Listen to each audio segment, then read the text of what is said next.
अगर कैपेसिटेंस फेरेड में हो और उसकी सीरीज़ रेजिस्टेंस ओम में हो तो टाइम कांस्टेंट सीरीज़ रेजिस्टेंस और कैपेसिटेंस का प्रोडक्ट होती है और इसे आरसी टाइम कांस्टेंट कहते हैं।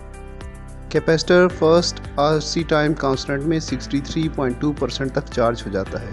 इसके बाद जो कैपेसिटेंस बच जाती है उसका 63.2% चार्ज हो जाता है और इस तरह ये रिपीट होता रहता है हत्ता कि 5 आरसी टाइम कांस्टेंट में कैपेसिटर तकरीबन 99.9% तक चार्ज हो जाता है। चलते हैं एक्सप्लेनेशन की तरफ। औज़ुबिल्लाहिमिनश्शैतानिर्रजीम बिस्मिल्लाहिर्रहमानिर्रहीम। अस्सलामु अलैकुम। कैंडल एकेडमी पाकिस्तान में खुश आमदीद स्टूडेंट्स। आज इलेक्ट्रोस्टैटिक्स में लेक्चर नंबर 17 हमारा थ्योरी का लास्ट लेक्चर है। इसके बाद इंशाल्लाह न्यूमेरिकल स्टार्ट करेंगे और आगे फर्दर चैप्टर्स की तरफ हम मूव करेंगे। तो आज हमारा जो लास्ट टॉपिक है इलेक्ट्रोस्टैटिक्स का वो है charging and discharging of a capacitor. तो स्टूडेंट्स, चार्जिंग कैपेसिटर की और डिस्चार्जिंग ख़ास पैटर्न के थ्रू होती है। एक ख़ास इसका पैटर्न है चार्जिंग और डिस्चार्जिंग का। कैपेसिटर कभी भी लीनियरली चार्ज नहीं होता और ना ही लीनियरली ये डिस्चार्ज होता है।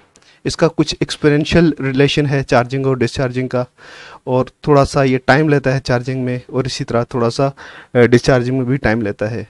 तो इस टाइम को हम किस तरह से कंट्रोल कर सकते हैं, इसको हम अपनी मर्ज़ी से बढ़ा कैसे सकते हैं, कम कैसे कर सकते हैं। तो आज के लेक्चर में हम ये बातें इंशाल्लाह डिस्कस करने जा रहे हैं। तो कैमरे की फ्लैश लाइट आपने देखी होगी। कैमरे की एक दफ़ा आप फ्लैश यूज़ कर लेते हैं तो उसके बाद उसको थोड़ी देर के लिए रखना पड़ता है। असल में वो जो टाइम है, जितनी देर के लिए उसको थोड़ा सा रखना पड़ता है, वो उस टाइम में कैपेसिटर दोबारा चार्ज होता है और फिर वो डिस्चार्ज होने के लिए रेडी हो जाता है। तो कैपेसिटर थोड़ा सा टाइम चार्जिंग के लिए लेता है। डायरेक्टली कैपेसिटर को फुली चार्ज ना तो किया जा सकता है और ना ही किया जाता है, ना इसकी कोशिश की जाती है। उसकी वजह यह है कि कैपेसिटर को अगर आप मिनिमम रेजिस्टेंस यानी आप समझ लें कि 0 ओम के थ्रू अगर आप रेजिस्टेंस के थ्रू चार्ज करेंगे तो इनफाइनाइट करंट फ्लो होगा और वो डैमेज कर सकता है, कैपेसिटर को भी डैमेज कर सकता है और जो लीड्स हैं, जो वायर्स हैं, उनको भी डैमेज कर सकते हैं क्योंकि बहुत high amount of current flow होगा। तो करंट को कंट्रोल किया जाता है रेजिस्टेंस लगाकर और उस रेजिस्टेंस की वजह से कैपेसिटर के चार्जिंग टाइम बढ़ जाता है। तो दो चीज़ें हैं जो कैपेसिटर की इसको चार्जिंग को कंट्रोल करती हैं, कैपेसिटर की चार्जिंग के टाइम को कंट्रोल करती हैं। वो नंबर 1 है रेजिस्टेंस और number 2 capacitance, C and R। तो कैपेसिटर को चार्जिंग के लिए हमेशा उस कैपेसिटर की सीरीज़ में रेजिस्टेंस लगाई जाती है और डिस्चार्जिंग भी कैपेसिटर के थ्रू रेजिस्टेंस के थ्रू ही होती है।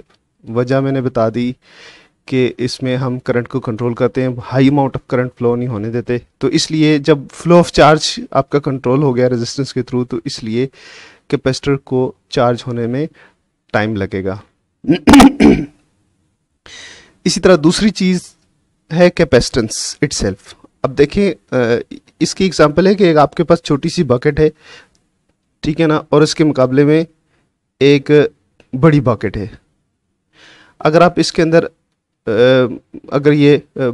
इसके अंदर आप पानी डाल रहे हैं या कोई भी चीज़ के अंदर फिल कर रहे हैं तो ये जल्दी फिल हो जाएगी क्योंकि ये छोटी है, जबकि इसको फिल होने में ज़्यादा टाइम लगेगा।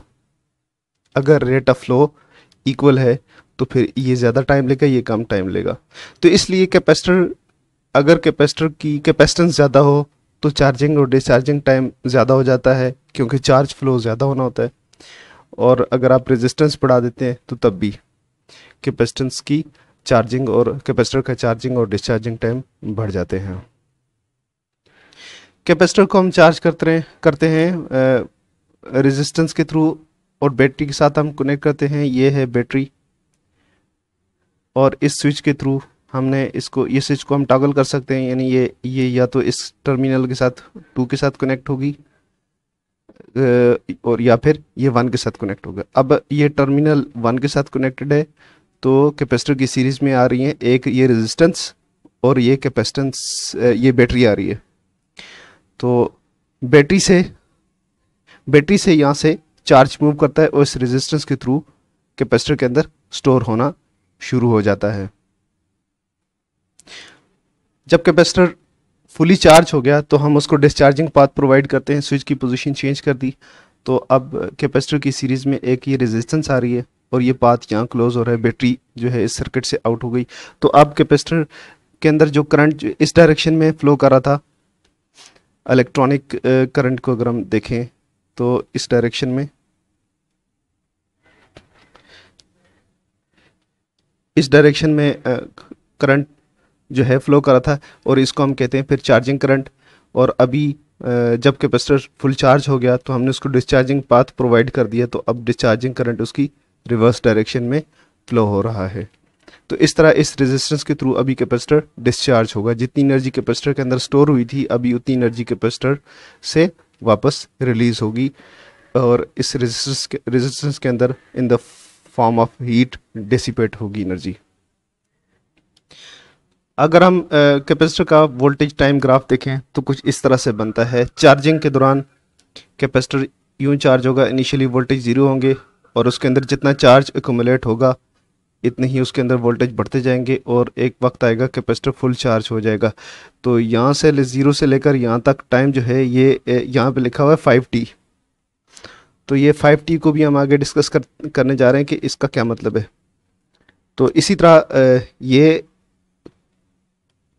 चार्जिंग ऑफ ए कैपेसिटर है। जब उसके मैक्सिमम वोल्टेज हो जाते हैं उसके अंदर मैक्सिमम चार्ज स्टोर हो जाता है और नेक्स्ट जब हम उसको डिस्चार्जिंग पाथ प्रोवाइड करते हैं तो अब वोल्टेज यहाँ से गिरना शुरू हो जाते हैं, चार्ज इससे निकलना शुरू हो जाता है और 5t के अंदर ये कैपेसिटर फुली डिस्चार्ज हो जाता है। 5t का मतलब है 5 टाइम कांस्टेंट्स। तो कैपेसिटर का टाइम कांस्टेंट है, हम आगे कैलकुलेट करने जा रहे हैं। तो कैपेसिटर 5 टाइम कांस्टेंट के अंदर चार्ज होता है और 5 टाइम कांस्टेंट्स में डिस्चार्ज होता है। यानी अगर हमें टाइम कांस्टेंट पता चल जाए, फॉर एग्जांपल एक कैपेसिटर का अगर टाइम कांस्टेंट t 2 सेकंड है, मिसाल दे रहे हैं, तो वो 10 सेकंड में फुल चार्ज होगा, यानी 5 टाइम कांस्टेंट्स में चार्ज होगा और इसी तरह 10 सेकंड्स के अंदर ही वो फुली डिस्चार्ज होगा। तो 5t के अंदर उसका फुल चार्जिंग है 5t। और स्टूडेंट्स ये देख सकते हैं कि कैपेसिटर जो चार्ज हो रहा है तो ये लीनियर चार्जिंग नहीं है बल्कि ये कर्वेचर है और ये एक्सपोनेंशियल रिलेशन आ रहा है। यानी कैपेसिटर एक्सपोनेंशियली चार्ज होता है और एक्सपोनेंशियली डिस्चार्ज होता है। तो इनिशियली वो बड़ा फास्ट चार्ज होता है, फिर उसके बाद वो उसकी चार्जिंग स्लो हो जाती है और जितना वो फुल चार्ज होता जाता है, मैक्सिमम चार्ज की तरफ अप्रोच करता जाता है, इतनी उसकी चार्जिंग करंट कम होना शुरू हो जाता है। हम आरसी टाइम कांस्टेंट को डिस्कस करने से पहले कैपेसिटर का चार्जिंग और डिस्चार्जिंग करंट भी देख लेते हैं। अभी हमने देखा कैपेसिटर का चार्जिंग और डिस्चार्जिंग वोल्टेजेस के किस तरह से वोल्टेज और टाइम ग्राफ बन रहा है चार्जिंग और डिस्चार्जिंग के दौरान। तो अभी हम देखते हैं करंट। जब इनिशियली हम कैपेसिटर को बैटरी के साथ कनेक्ट अप करते हैं तो उस वक्त उसके अंदर वोल्टेज ज़ीरो होते हैं और वोल्टेज ज़ीरो से बढ़ना स्टार्ट होते हैं, जबकि चार्जिंग करंट उस वक्त मैक्सिमम फ्लो होता है। जब कैपेसिटर खाली होता है और चार्जिंग हम करना स्टार्ट करते हैं तो मैक्सिमम करंट उसका चार्जिंग करंट फ्लो होना शुरू हो जाता है। लेकिन ये टाइम के बढ़ने के साथ साथ कैपेसिटर जूं चार्ज होता जाता है इतना ही उसका करंट रिड्यूस होना शुरू हो जाता है और ये भी एक एक्सपोनेंशियल कर्व ही बनती है। और जब कैपेसिटर फुली चार्ज होता है तो करंट ज़ीरो हो जाता है। जब हम कैपेसिटर को डिस्चार्जिंग पाथ प्रोवाइड करते हैं तो ये सडनली उसके अंदर डिस्चार्जिंग अपोजिट डायरेक्शन में करंट उसका फ्लो होना शुरू हो जाता है, बिल्कुल इसी तरह जिस तरह हमने पहले सर्किट को डिस्कस कर दिया। ये एक कैपेसिटर है जो चार्ज हो रहा है इस बैटरी के थ्रू, तो ये चार्जिंग करंट है। फिर मैक्सिमम चार्जिंग करंट फ्लो होगा और जब हम इसको डिस्चार्ज करना चाहेंगे, जब हम इसको डिस्चार्ज करना शुरू करेंगे तो इस डायरेक्शन में ये रेजिस्टेंस के थ्रू इस तरफ जो है मैक्सिमम करंट फ्लो होना शुरू हो जाएगा। इसको हम डिस्चार्जिंग करंट कहेंगे और जितना कैपेसिटर डिस्चार्ज होता जाएगा उसका करंट कम होता जाएगा डिस्चार्जिंग करंट, और जब कैपेसिटर फुली डिस्चार्ज होगा तो उसका करंट भी ज़ीरो हो जाएगा। यानी मुख्तसर अगर हम बात करें तो जब कैपेसिटर चार्ज की चार्जिंग स्टार्ट होती है तो उस वक्त उसके वोल्टेज ज़ीरो होते हैं, जबकि करंट, इसको मिनिमम मैक्सिमम लिख देते हैं, वोल्टेज उसके मिनिमम होते हैं, जबकि करंट उसका मैक्सिमम होता है। और जब कैपेसिटर फुली चार्ज हो जाता है, फुल चार्ज होने के बाद उसका वोल्टेज वोल्टेज मैक्सिमम हो जाते हैं, मैक्सिमम, और करंट उसका मिनिमम हो जाता है। तो इसी तरह डिस्चार्जिंग के दौरान इनिशियली वोल्टेज उसके मैक्सिमम होते हैं, जब डिस्चार्ज होता जाता है तो उसके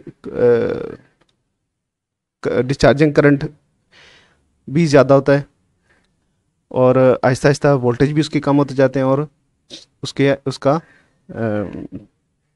करंट भी कम होता जाता है, और at the end current zero हो जाता है। अगर हम एक ही ग्राफ के ऊपर कैपेसिटर की चार्जिंग और डिस्चार्जिंग कर्व देखें तो ये कुछ इस तरह से हमें दिखेगा। ये कैपेसिटर की चार्जिंग कर्व है, यहाँ कैपेसिटर चार्ज हो रहा है, ये वोल्टेज की परसेंटेज है, परसेंटेज वोल्टेजेस है। तो कैपेसिटर चार्ज हो रहा है 5 टाइम कांस्टेंट्स में, और ये डिस्चार्ज हो रहा है 5 टाइम कांस्टेंट्स में, फुली डिस्चार्ज हो रहा है।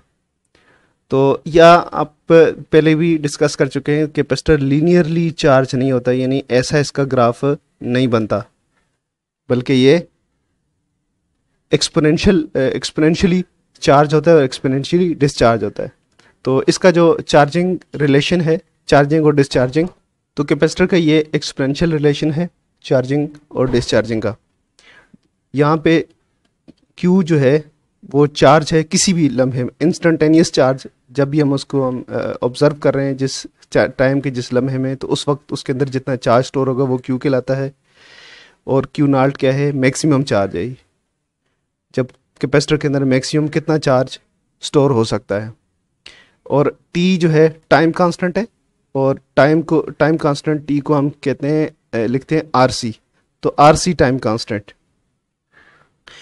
और RC, ये तो RC है, E की वैल्यू है 2.718, 2.718। तो टाइम कांस्टेंट कैपेसिटर का क्या है जी, टाइम कांस्टेंट कैपेसिटर का टाइम कांस्टेंट होता है प्रोडक्ट ऑफ, तो कैपेसिटर का टाइम कांस्टेंट है product of resistance and capacitance. T is equal to RC। अगर हम रेजिस्टेंस को बढ़ा दें तो तब भी उसका टाइम, चार्जिंग और डिस्चार्जिंग टाइम बढ़ जाएगा, और अगर हम कैपेसिटेंस बढ़ाएंगे तो तब भी उसका चार्जिंग और डिस्चार्जिंग टाइम बढ़ जाएगा। तो रिलेशन दोबारा से लिख लेते हैं, Q is equal to Q not 1 minus E की power minus T upon RC। अभी हम ये देखते हैं कि कैपेसिटर का RC टाइम कांस्टेंट अगर अप्रोच हो जाए, यानी यहाँ पे हम टाइम की जगह, T की जगह हम लिखेंगे RC, जितनी भी आपके पास कैपेसिटेंस है और जो रेजिस्टेंस है, ठीक है, C और R, इन दोनों को मल्टीप्लाई करेंगे, RC आ जाएगा, और उसको हम यहाँ पे पुट करके देखते हैं कि कैपेसिटर कितना चार्ज होगा, कितनी परसेंटेज हमारे पास आएगी कैपेसिटर की चार्ज। तो यहाँ से देखते हैं, इसके अंदर पुट करते हैं value, Q is equal to Q not 1 minus E की power minus RC upon RC। यहाँ से RC कैंसिल हो जाएगा, और Q को इस तरफ ले आते हैं, Q upon Q not, charge, instantaneous charge और टोटल चार्ज, 1 माइनस E की पावर माइनस 1। तो ये जो बनता है Q upon Q not is equal to 1 minus 1 upon E. यहाँ पे ई की वैल्यू पुट कर देते हैं, Q upon Q not is equal to 1 minus 1 upon 2.718। Q upon Q not, जब इसको हम सॉल्व करेंगे तो ये बनेगा 0.632 0.632 बनता है। अब अगर हमने इसकी यानी 0.6 इसकी हम रेशो निकालेंगे जब कैपेसिटर पहला आरसी टाइम कांस्टेंट अगर आपका अप्रोच हो जाता है, तो ये फ़र्ज़ करें इसके अंदर पूरा यहाँ तक क्यू नॉट पूरा चार्ज आता है। तो अभी कहाँ तक चार्ज हुआ हमने ये देखना है, कितना चार्ज इसके ऊपर आ गया। तो ये 0.632 का मतलब ये है कि अगर हम इसको देखें यहाँ तक ये 100% चार्ज हो रहा है, तो इसको परसेंटेज में कन्वर्ट कर लेते हैं। 0.632 मल्टीप्लाइड बाई 100 डिवाइडेड बाई 100, तो ये परसेंटेज में आ जाएगा 0, ये 100 के साथ मल्टीप्लाई करेंगे तो ये 63.2 मल्टीप्लाइड बाई 1/100, और 1/100 को हम परसेंटेज लिखते हैं तो 63.2%। तो यहाँ पे कैपेसिटर का कितना चार्ज होगा, पहला आरसी टाइम कांस्टेंट जब कैपेसिटर का अप्रोच होगा तो कैपेसिटर कितना चार्ज हो जाएगा, 63.2% चार्ज होगा। तो स्टूडेंट्स, पहला आरसी टाइम कांस्टेंट कंप्लीट होने के बाद कैपेसिटर के अंदर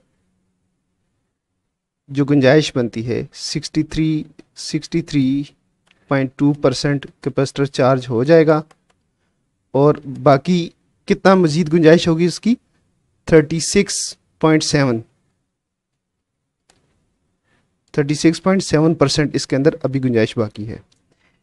तो अभी बज़ाहिर तो नज़र ये आ रहा है कि अगले आरसी टाइम कांस्टेंट से पहले ही कैपेसिटर को फुल चार्ज होने चाहिए, लेकिन ऐसा नहीं होता।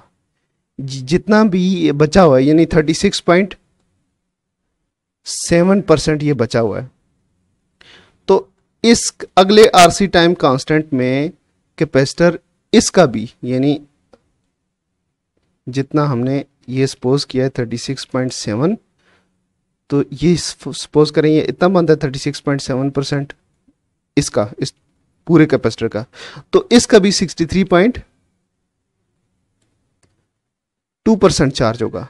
तो फिर बाकी कैपेसिटर के अंदर फिर भी गुंजाइश बचेगी। तो इस तरह से कैपेसिटर आरसी टाइम कांस्टेंट के अंदर 63% चार्ज होगा, जो रिमेनिंग होगा उसका 63% चार्ज होगा। तो इस तरह एक कैपेसिटर को फुल चार्ज होने के लिए अगर हम इस पे आरसी टाइम कांस्टेंट्स लिखें, ये 1 ये आरसी है, आरसी टाइम कांस्टेंट, 2 3 4 और ये 5। कैपेसिटर फुल यहाँ तक चार्ज हो सकता है, ये उसकी गुंजाइश है। क्यू नॉट उसका ये है, क्यू नॉट या वी कह लें, क्योंकि चार्ज और वोल्टेज दोनों डायरेक्टली प्रोपोर्शनल है, तो कर्व इक्विवेलेंट है दोनों के लिए। तो इसकी परसेंटेज हम यहाँ से देख लेते हैं। तो ये यहाँ पे 63.2% है और यहाँ पे 100% चार्ज।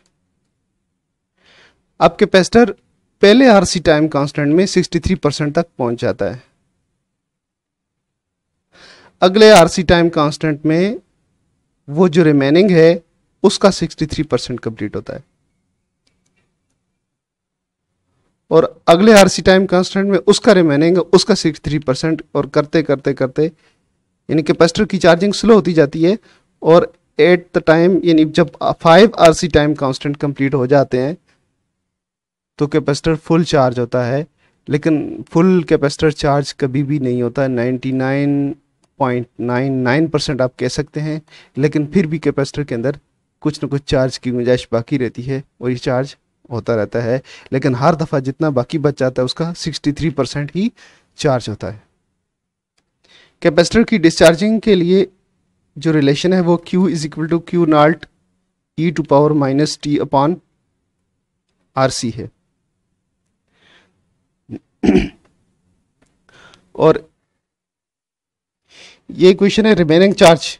कैपेसिटर को हम अगर डिस्चार्ज कर रहे हैं तो 63% capacitor first RC time constant में 63.2% डिस्चार्ज हो जाएगा पहले आरसी टाइम कांस्टेंट में, और जो बाकी बचेगा इसकी पहले आरसी टाइम कांस्टेंट के बाद ये जो बाकी बचेगा Q अपॉन क्यू नॉट जो होगा रेशो होगी 36.7% उसका चार्ज बाकी उसके अंदर रह जाएगा।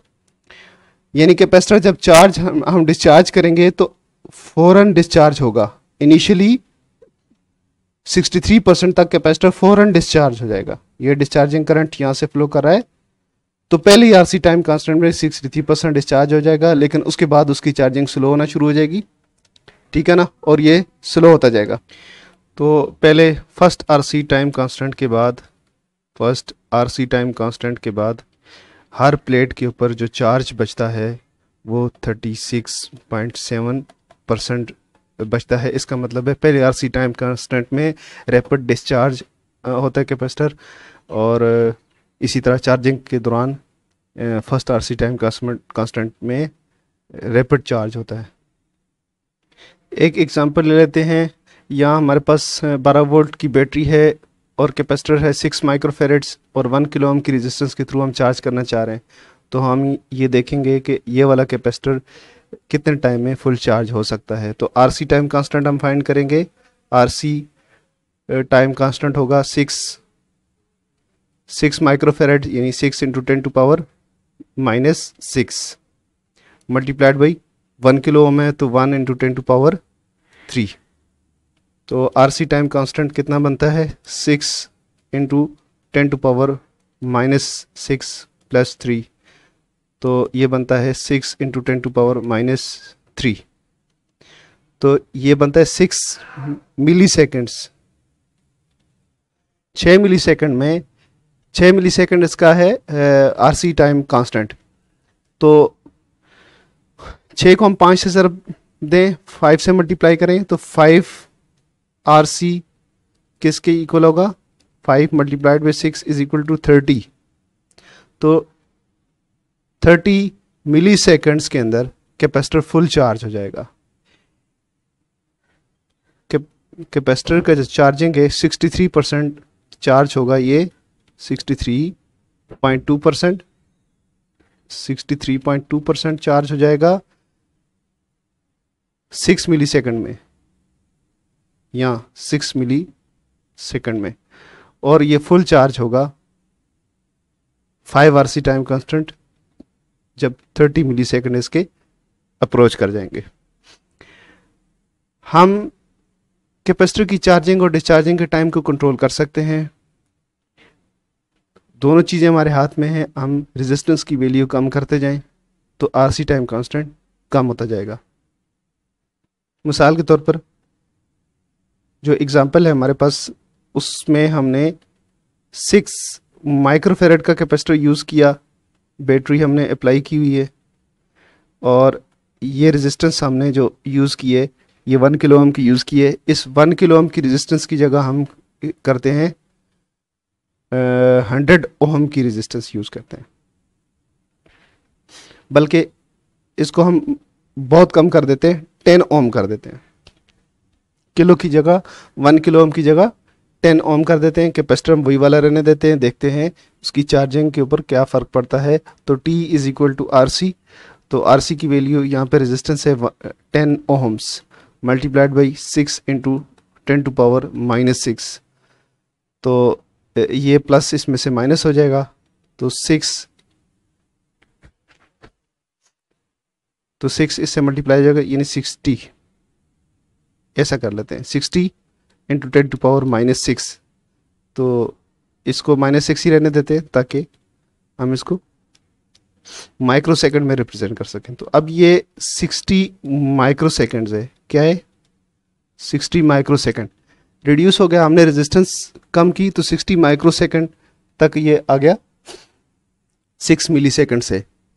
तो अब कैपेसिटर 63% चार्ज होगा 60 माइक्रो सेकंड में, और फुल कैपेसिटर चार्ज होगा 300 माइक्रो सेकंड्स। तो 300 माइक्रो सेकंड में कैपेसिटर फुल चार्ज हो जाएगा, जो कि 30 मिली सेकंड में जाके फुल चार्ज होता था। तो इसी तरह अगर हम कैपेसिटर छोटा यूज़ करते हैं तो तब भी आरसी टाइम कांस्टेंट कम हो जाएगा। एप्लीकेशंस आरसी टाइम कांस्टेंट की कैपेसिटर की चार्जिंग और डिस्चार्जिंग की बहुत सारी एप्लीकेशंस हैं। उनमें से सिर्फ हम सीडीआई को डिस्कस करते हैं और electronic flash gun. Electronic students, ये आपके सामने है CDI capacitor discharge ignition. Capacitive discharge ignition ये मोटरसाइकिल और मोटरसाइकिल में यूज़ होती है, और दूसरे इंजन्स में कैपेसिटिव डिस्चार्ज इग्निशन यूज़ होती है। उसकी वजह ये कि बहुत रैपिडली कैपेसिटर चार्ज हो जाता है और रैपिडली डिस्चार्ज हो जाता है जब लो रेजिस्टेंस इसकी सीरीज़ में होती है। तो इंडक्टिव इग्निशन के मुकाबले में इसका जो डिस्चार्ज का फ्लैश है, इसका जो डिस्चार्ज का जो स्पार्क है वो ज़्यादा स्ट्रॉन्ग है, ज़्यादा एफिशिएंट है। इसी तरह इलेक्ट्रॉनिक फ्लैश गन कैमरा में यूज़ होती है, इसमें भी कैपेसिटर चार्ज होता है, थोड़ा सा टाइम लेता है और उसके बाद वो बहुत ज़्यादा बहुत हाई ग्लो प्रोड्यूस करता है, जिसकी मदद से अच्छी फोटोग्राफी की जा सकती है। इसके अलावा कैपेसिटर को ऑपरेशनल एम्पलीफायर के साथ यूज़ करके उसकी चार्जिंग और डिस्चार्जिंग के प्रिंसिपल को यूज़ करते हुए इसकी मल्टी वाइब्रेटर भी बनाया जाता है। रफ सी इमेज है ये। यहाँ पे आप डीसी वोल्टेज देते हैं, ये ग्राउंड है, और इस तरह से ये नेगेटिव टर्मिनल, ये पॉजिटिव टर्मिनल।